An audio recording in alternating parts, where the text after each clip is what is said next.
Mhm. Cool. Very good.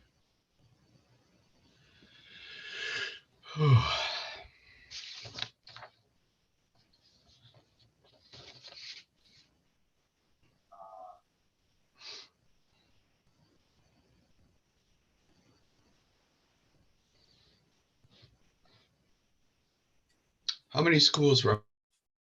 Is it? Hi guys, Dr. Dillard here. This is a makeup lecture. Oh, I don't know what's going on. Missed last week's radiology lecture. We're going to go over once again the structures. That was interesting. Are you still there?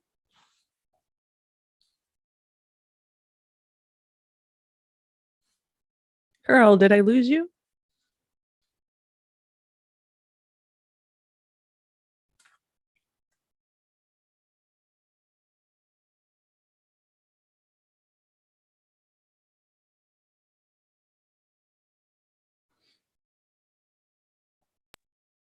Can you hear me now? I can.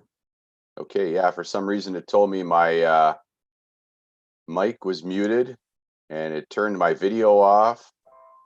Wow, I don't know what that was that we heard, but it certainly kicked me out. It's very weird. It keeps opening up other.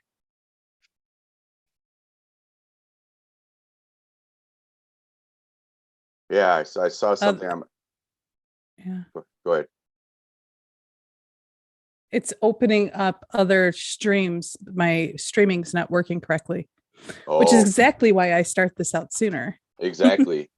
Could it be some YouTube thing bleeding over into us, or?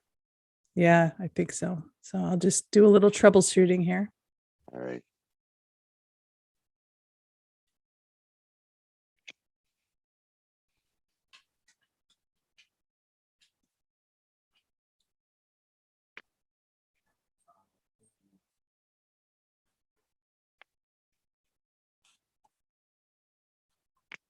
Hi guys, Dr. Dillard. It keeps pulling up the spinal anatomy. Well, this could be a whole new presentation. I have open. So it takes me a while to find stuff. Jennifer, it says that we're live streaming, so you got it going on? No. Okay.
Yay. My hands were sweating for you. Oh, wonderful. We just need Devonna. And Carl, your camera's out again. I'm going to forward her the email you sent me just in case. Yeah, I'm not sure why my camera keeps wanting to go out. Literally, when I look down at the settings for it, it has been muted and turned off. There's no timer on these, is there?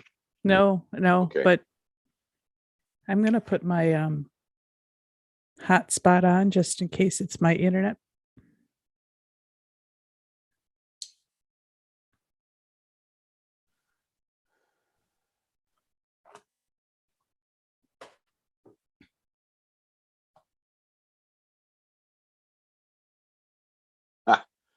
I have to chuckle. There's a choice in here that says touch up my appearance.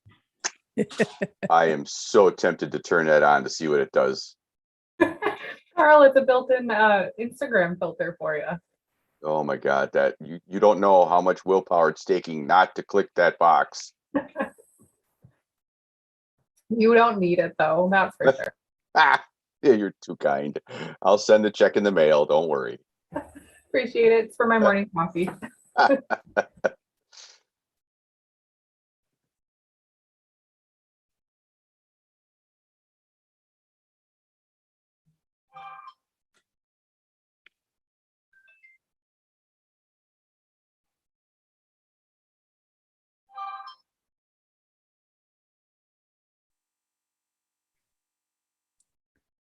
I'll just remind you, we are live on YouTube.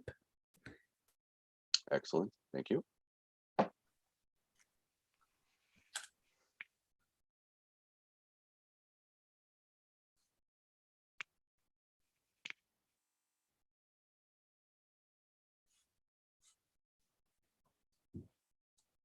And we have Devana. Yay.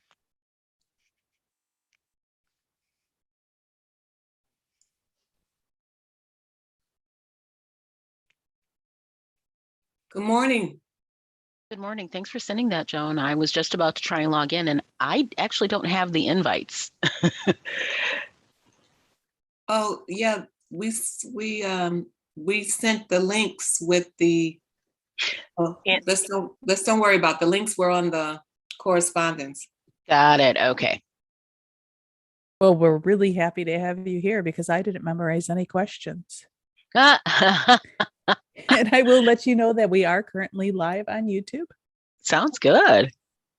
Well, So no the- swearing is what you're saying? that is correct. People Ah. will be entering questions into the chat on YouTube, and then I will send them to you. So there is a lag. Okay, that's fine. My main thought was that we do the chat questions probably a little closer to the end, unless it's something that's truly pertinent at the moment. Perfect. It's apparently like a minute lag between YouTube. Okay. Oh, it helps if I open that up. Thank you, Devana. No, not a problem. And now I'm looking all official, right? And you are Carl? I am Carl. Nice to meet you, Devana. Nice to meet you as well. Savannah, the wonderful, amazing, spectacular Carl. Oh, jeez. Yeah. All right. Well, it can go nowhere but downhill from there. So I'm gonna sign out. Y'all have a great day.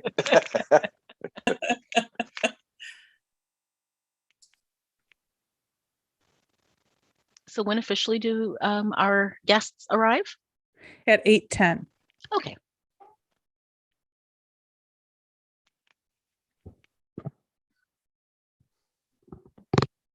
I can tell you I see one person on there now, and I believe that it is Kathy Karshna. Yeah, she was on early and then kind of excused herself, and she'll be back shortly, she said.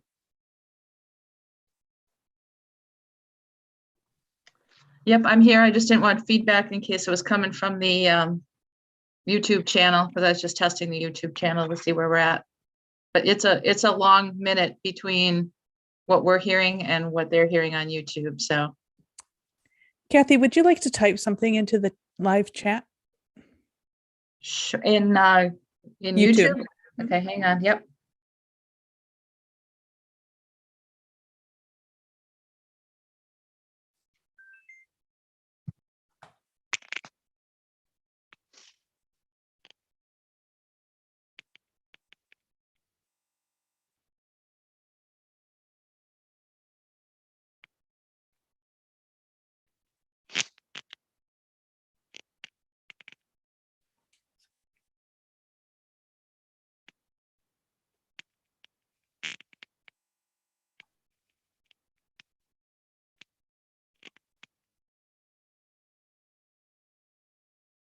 Yeah, it's still every so often still kicking off my video. I have not had that before. It's odd. Yeah, I don't, and as you can tell, I was looking at the settings. I didn't see anything that was any related at all to any kind of timer I could. How is your internet connectivity? Is your connection stable?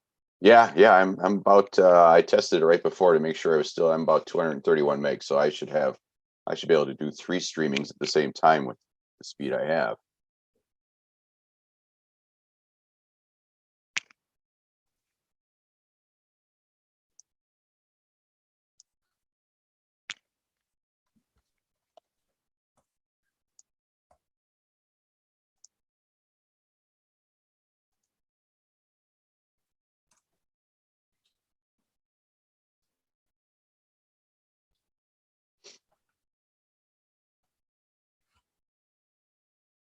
Yeah, I'm actually testing as we speak, and I'm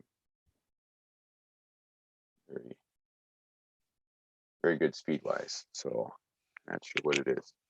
Hmm. I should time it in between times it turns it off and see it's at a consistent time frame.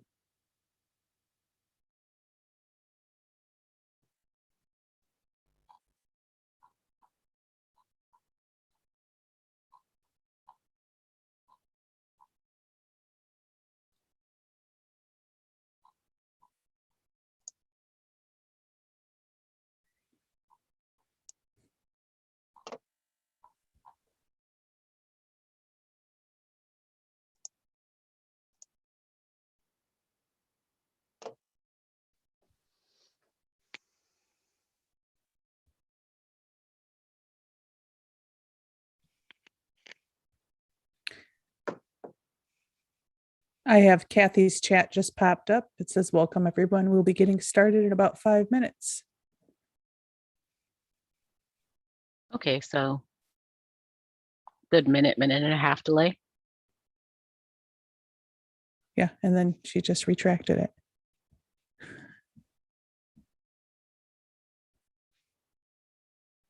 So my intent is to copy the chat from YouTube and then paste it into the chat here so you could read it. Perfect.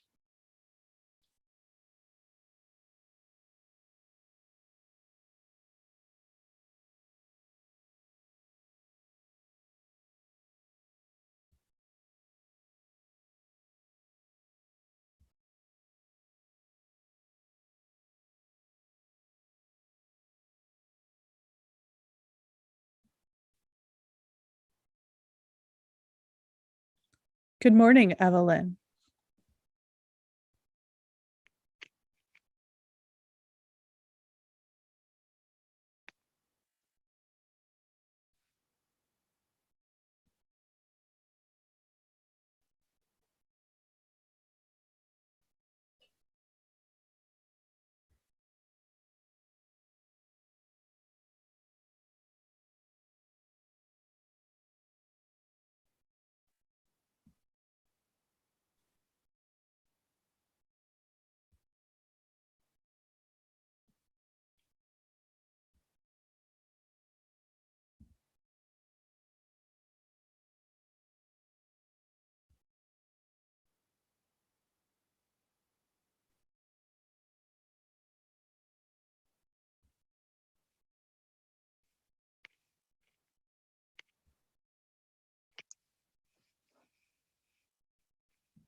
My video just cut out, so I just started a timer to see if it's a consistent time in between. Boy, what a nerd, eh? I'm actually pleased to hear that.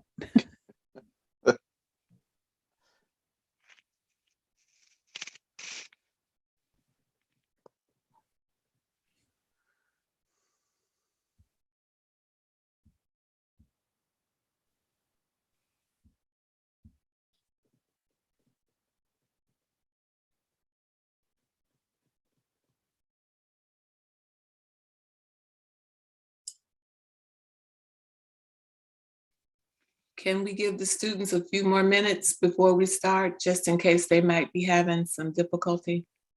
Sure, I that- believe we're scheduled at 8:10 and it's only 8:08 now.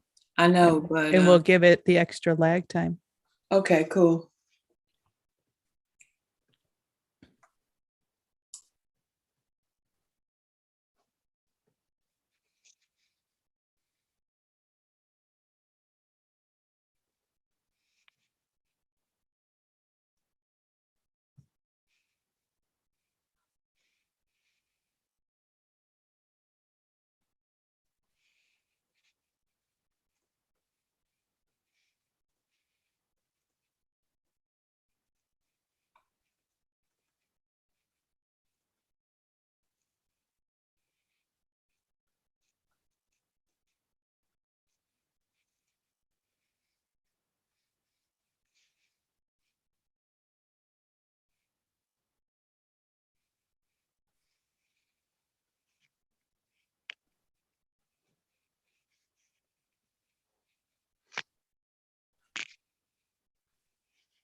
I have to say, Devana, when I first saw something move behind you, it was a double take moment.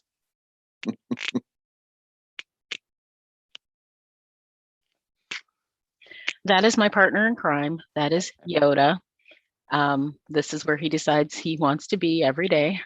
So Yoda gets a little screen time. Good for him. he does, exactly. Mhm. How old is Yoda? He's adorable. He's about 11 years old. So, but still spry. Yeah, if you can get up to the top of a chair, absolutely.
Good morning. Welcome to today's Center for Healthcare Careers of Southeastern Wisconsin's See Yourself in Healthcare presentation.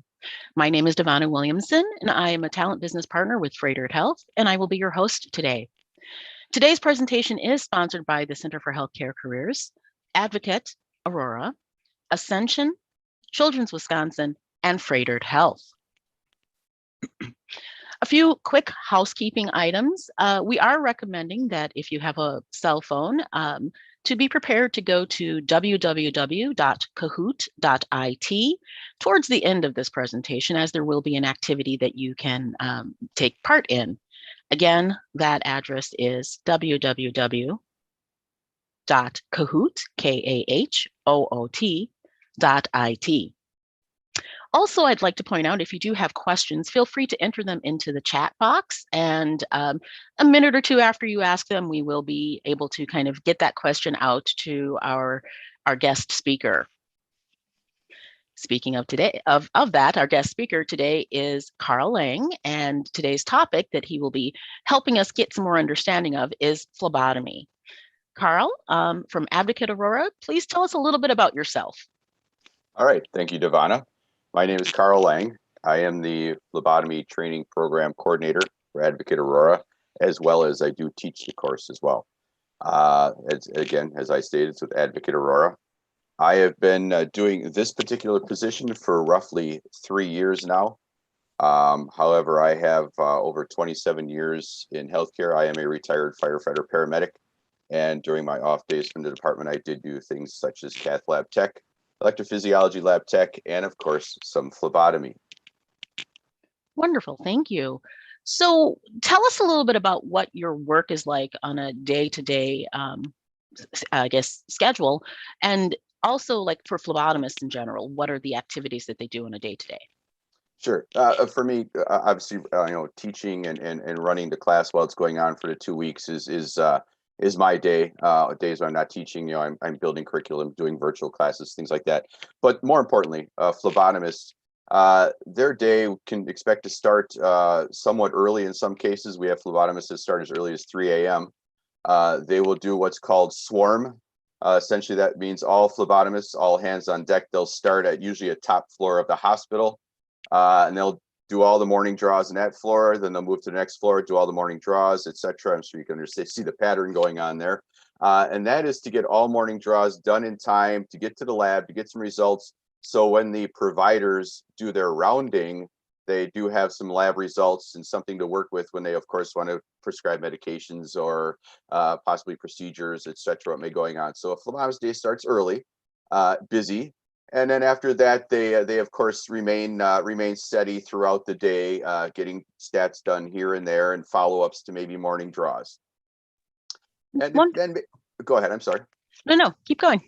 And possibly they'll get involved in a little bit of processing and things like that, which we will talk about later in more depth. Okay, great, wonderful.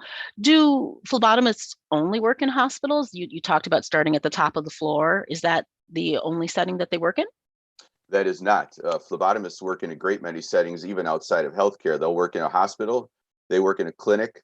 They also work, I'm sure everybody's familiar with the American Red Cross, Versity Blood Center. They also employ phlebotomists for blood donations.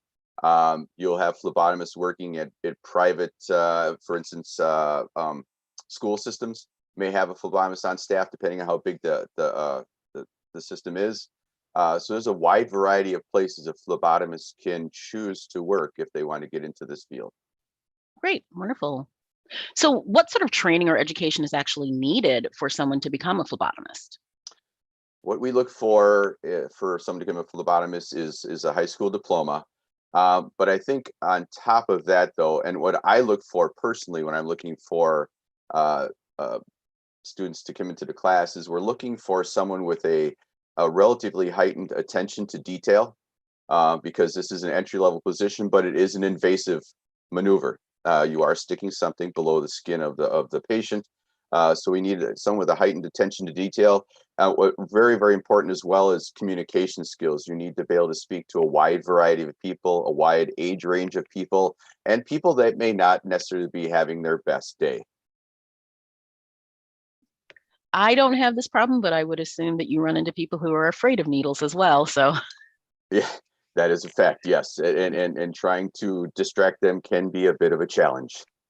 Great, wonderful. By the way, again, as a reminder, if you do have any questions, feel free to enter them into the chat.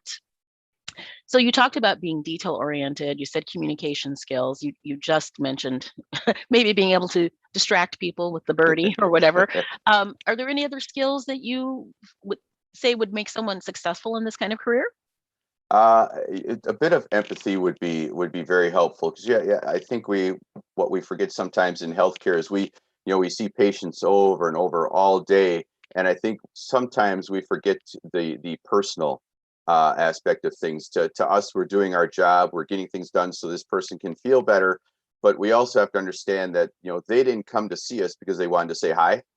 They came to see us because they probably have a health issue or something going on that needs to be taken care of, fixed. So we have to keep that in mind when we're treating our patients, that they are there. Who knows what may be going on, and regardless of how our day is going, we have to be able to understand that and talk to them at that level.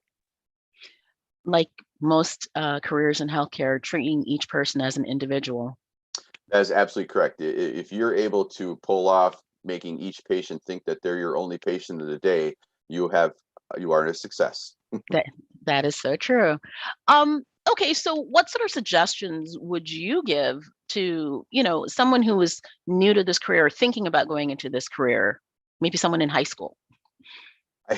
I would suggest, I don't often do this, but there are some YouTube videos. There are some phlebotomists out there that put themselves out there on YouTube as well, showing what they do in a day. If they're able to, if the healthcare system will allow it, I think the best tool for someone thinking about phlebotomy is a job shadow.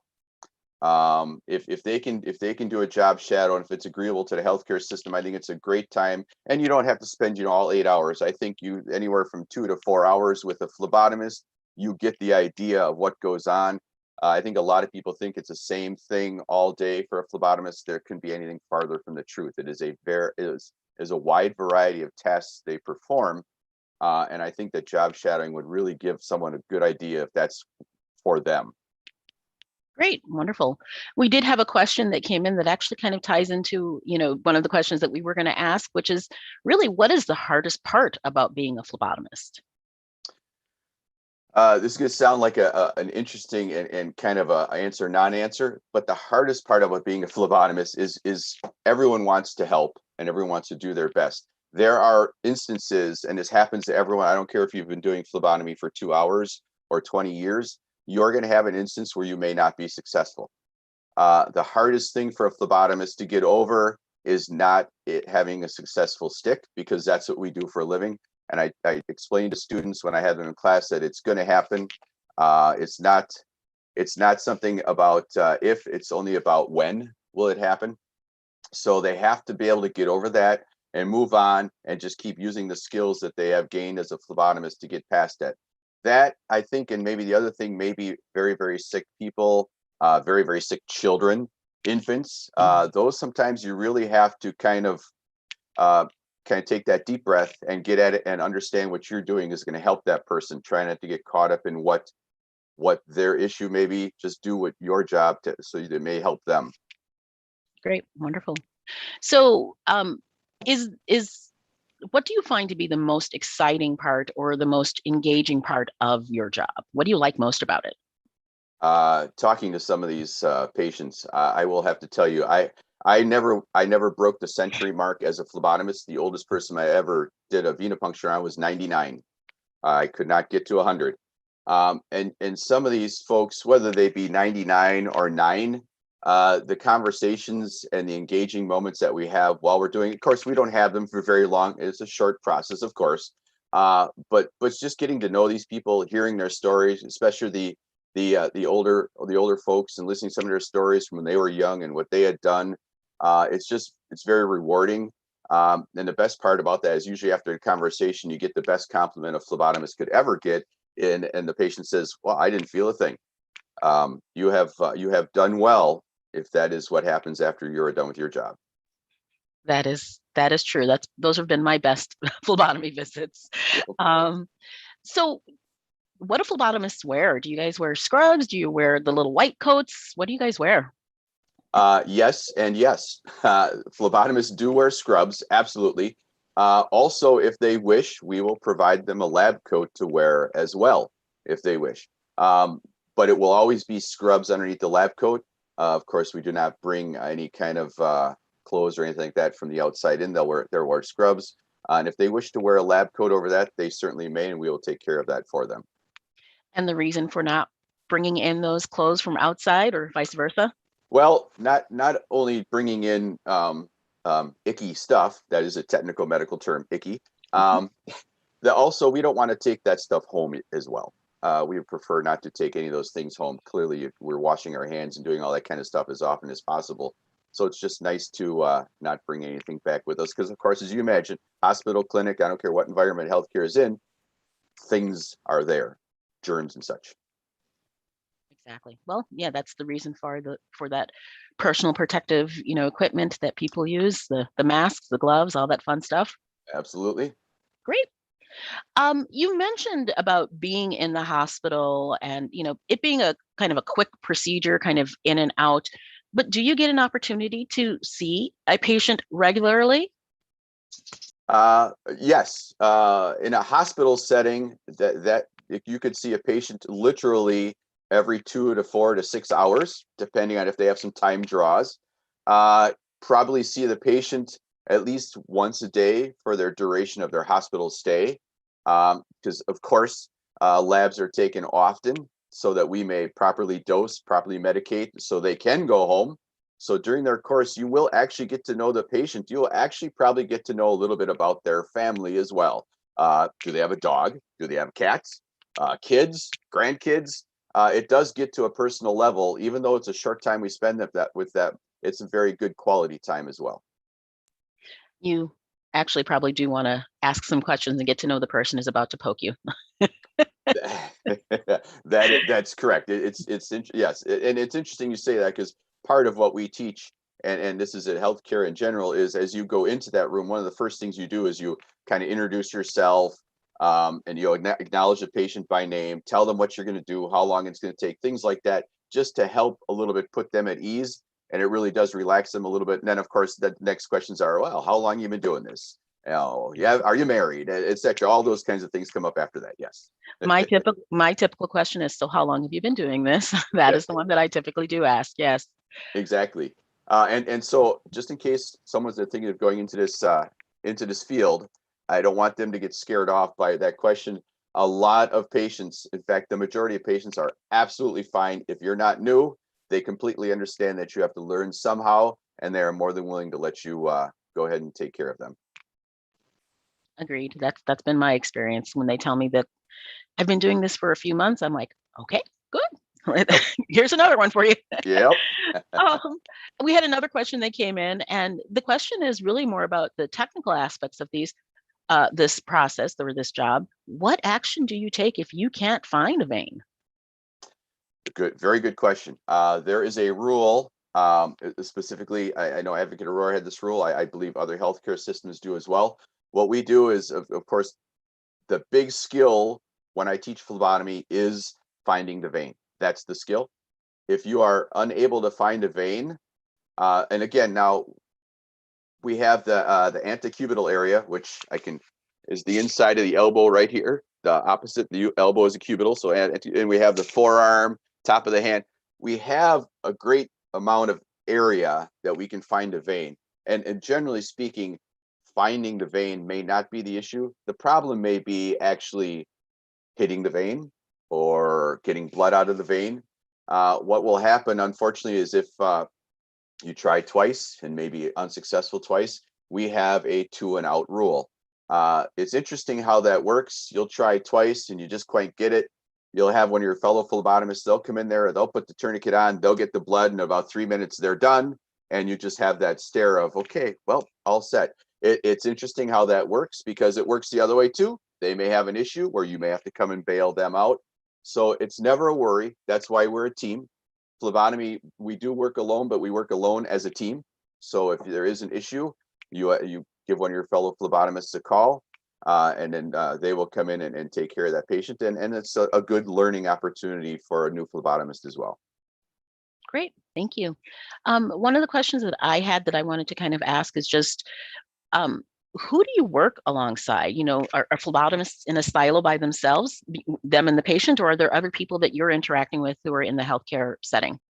In a hospital phlebotomy setting, we are interacting, of course, with nurses and CNAs, techs, often interacting with them. But a phlebotomist also can interact in surgery, so they'd be with providers, surgical techs, anesthesiologists. You interact with a wide variety of hospital team members throughout the course of the day. In a clinic, of course, a clinic is slightly different. You'll still interact with nurses, CNAs, techs, some providers. But in a hospital, there's a vast majority of other professions that you may interact with as well. Also up to and including the scientists in the lab, which are actually resulting the samples. Great, thank you. So definitely a big part of the web that creates the healthcare service that our patients get. Yeah, absolutely. And I think what some people don't understand about phlebotomy too is it's so far and wide ranging that you will actually, as a phlebotomist, get involved in centrifuging a sample, aliquoting a sample, dipping a lot more than just venipuncture. It's a lot. There's a lot to learn, and there's a lot to do, which makes it a nice varying, which makes it a great profession, because it's not the same every time. So you used a couple of big words there. Centrifuging. I mean, I know some people who have taken biology classes probably know it's the tube and the little spinny thing, right? Right. Okay, Right. see, my technical knowledge right there. But what were the other two? You used another term, Aliquoting. There we go. Yeah, aliquoting. It depends on how long you've been in the profession. Folks that have been around for a little bit will refer to as pouring off. And I'll try to make this as short and concise as possible, because I could do a whole nother 45 minutes on just aliquoting is after you've centrifuged a sample. I think what a lot of people don't understand was when we draw these samples, they get centrifuged, and we actually force all the red blood cells, white blood cells, all that stuff to the bottom of the tube. And what you have on the top is serum or plasma. And that is often used to run tests. Not is it always the whole blood. And you have to have a way to get that serum or plasma off the top and out of there so it can be tested. And that's the process of aliquoting. You'll take a pipette, put the pipette down in the tube, draw up the serum or plasma, put it in a separate tube, and they can go off to get resulted or stored or whatever it needs to be. So aliquoting, pouring off, those are the same thing, just using a $5 word or actual layman's terms. Very cool. We have 3 questions for you. Okay. So the first one is, can you give some general explanation for how blood is collected from babies? Oh, yes. Babies are a blast. I'm going to tell you. As you all know, depending on what hospital you work at, if it is a hospital that births children, at 24 hours, after 24 hours from birth, they do need a mandatory blood draw. So how do you get the blood from the baby? We do it via a heel stick. And what you'll do is the infant lies on his back. Usually mom and or dad is kind of there to distract, although infants at that age, they really don't care much about other than eating and sleeping. What you'll do is you'll use their foot. You'll grasp their foot down by the heel, and the heel, you never want to go in the center, of course, because that's where the bone is, but on the sides, off to the sides of the heel, you'll take a little device that actually it doesn't poke it, it more like slashes it. The blade kind of slashes the heel, and what you'll do then is, by virtue of that, you'll be able to collect the drops into a little container that can go off and get the testing done. So it's basically by a needle stick that we use, that we get infant blood from. Interesting. So is there training for new people when they want to go into this career? Absolutely. There's many avenues. Obviously, I'm biased to what I do, but there's technical colleges. There is American Red Cross, Versity. There is, of course, healthcare systems such as ours, which we have a program, a 2-week program, that they are hired into a position and then go through 2 weeks with me. After 2 weeks with me, you'll spend about another month on the job, kind of honing your skills, getting more sticks. And then there's also the old-fashioned way where they're hired off the street, and then we just teach them on the job. Many different avenues to get into phlebotomy. Is there so that isn't a years of schooling needed to become a phlebotomist? It can be as short as, you're saying, a couple of weeks to actually get the basic training that you need. That is correct. It is a couple of weeks. I think the attractive thing about programs like that are you're not paying someone $1,000, $2,000 to get trained. We're actually paying you to go through the training. So it's kind of a nice little, obviously financially, it's a great win. Also, 2 weeks is a short time. Admittedly, it's a lot to learn in a short time, but we couple that with some clinicals and some on-the-job training, and it turns out just fine. Is there certification that is, if not required, looked at as a positive for people who are going into phlebotomy? Absolutely. There is certification, and there are multiple entities such as ASCP, NHA, AMT. Yes, I'm throwing a lot of acronyms, but if you know healthcare, we love our acronyms. There are a lot of agencies that you can get certified as a phlebotomist. You would actually be, your initials after your name would be PBT as a certified phlebotomist. The test is not easy.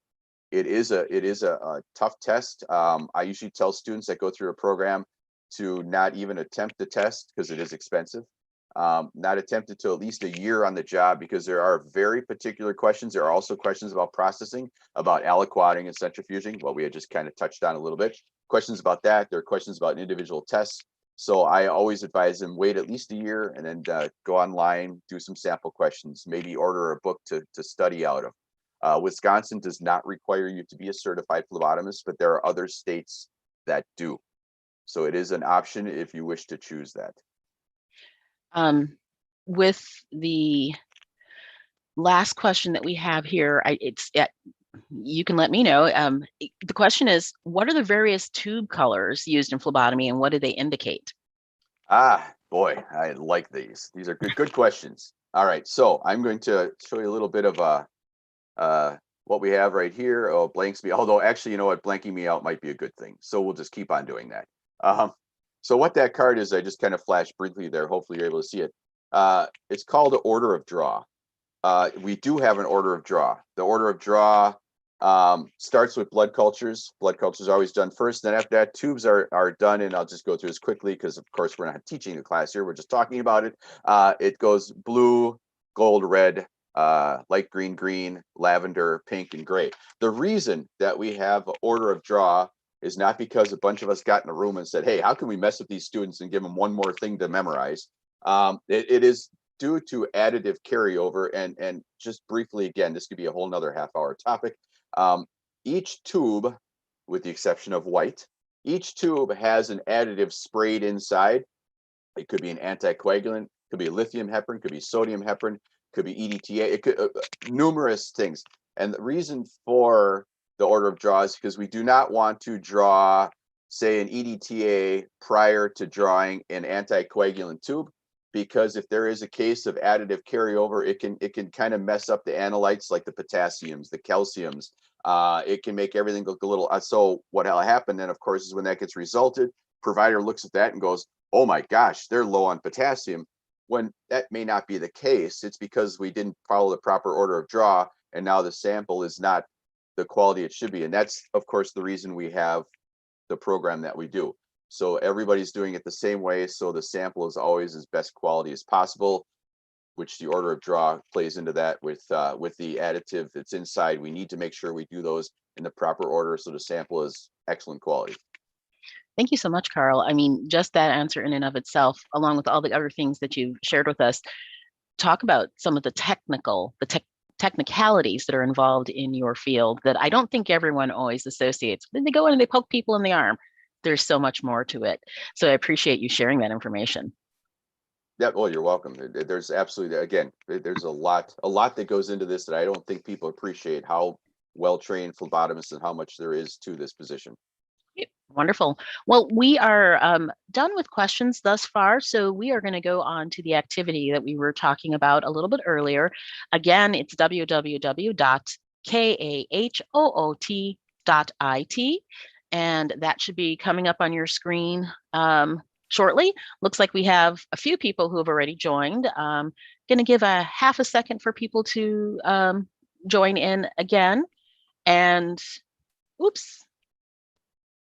It went really small on the screen.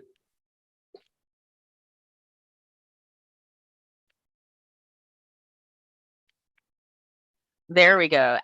The PIN number that you're going to use is at the top of the screen. It is 571-0613. Again, when you get to the screen, that is the PIN number. It is 571-0613.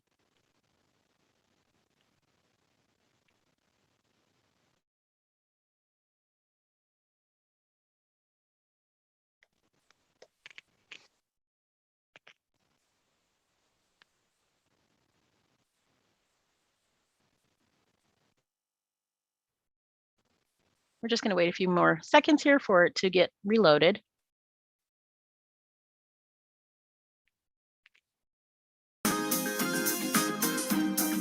Okay.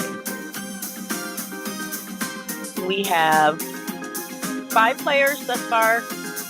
Give it another half a second.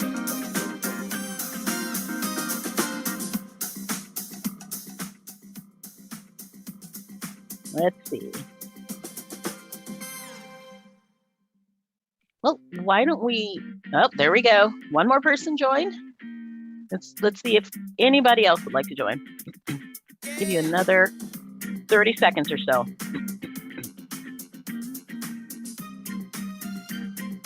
www.kahoot.it.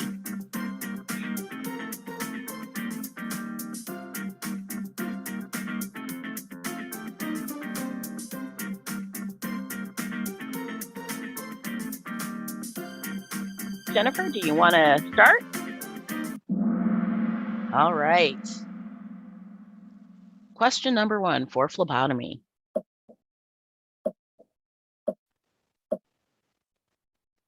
True or false? I can only work in a hospital as a phlebotomist. You have 15 seconds to enter your answer.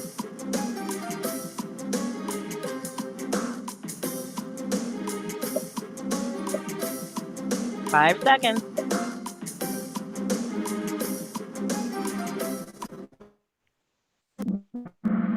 The answer is false. That is correct. You can work in a variety of locations, as was shared with us by Carl. All right. So the quickest answer was from JW, and then Anna, and then Alfonso, and then Kayla. Next question, true or false? Every patient is afraid of needles. True or false?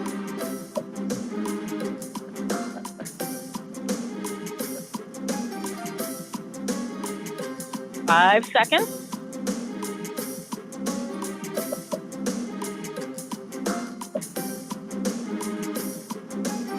All right. Everyone got this one correct. The answer is false. Not every patient is afraid of needles. I'm not, my sister is. All right. All right, JW again was the quickest one getting his answer in, followed by Anna, then Alfonso, and Stan got in a little bit faster than Kayla there. What age range of patients do phlebotomists see? Children, adults, all ages, or geriatric? Again, children, adults, all ages, or geriatric?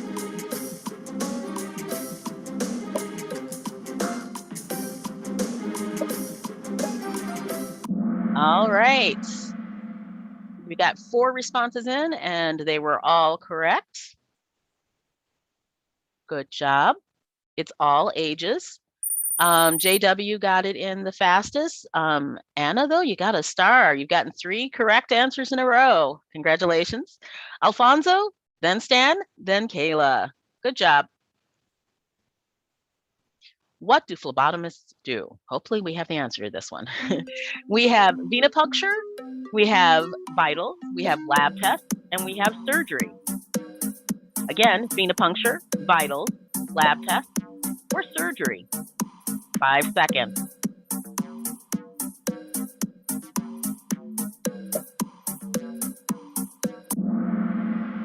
All right, so the right answer is venipuncture.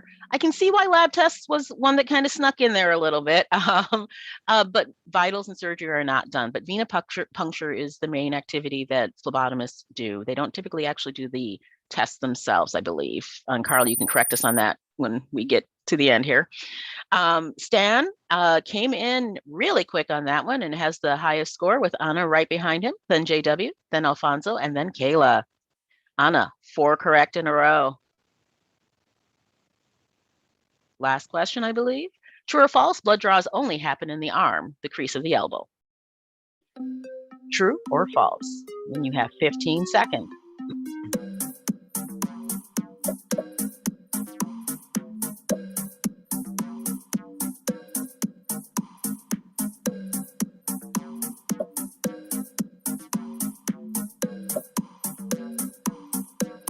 All right, the correct answer is false. Blood draws can happen.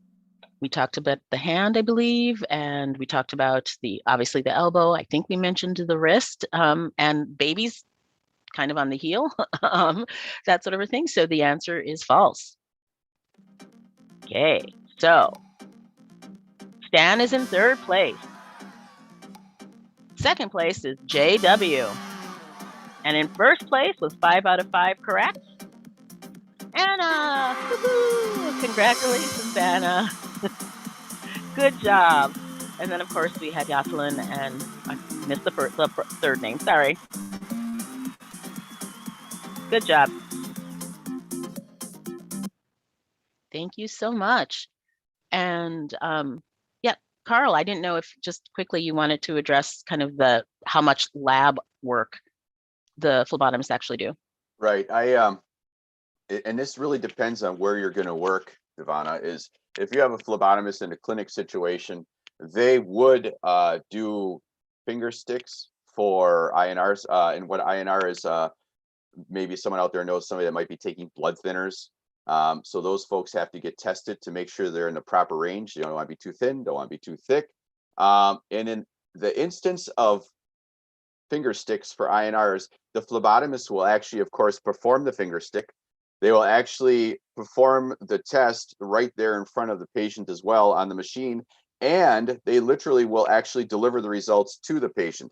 That is one of the few times where the phlebotomist actually does the test and delivers the results. And as well, they would, of course, enter them electronically in the chart. So then, of course, the provider would know the result as well. So I guess on a technicality, a phlebotomist could, but we're only talking phlebotomists in a clinical setting. Very rarely does a hospital phlebotomist get involved in that kind of procedure. Okay, great. Wonderful. Thank you. Mm-hmm. So we are open for any questions. I don't know if there are any other questions that are coming through, Jennifer. Otherwise, we may be done for the day. Let me see if anything else comes in here. Just wait a second or two.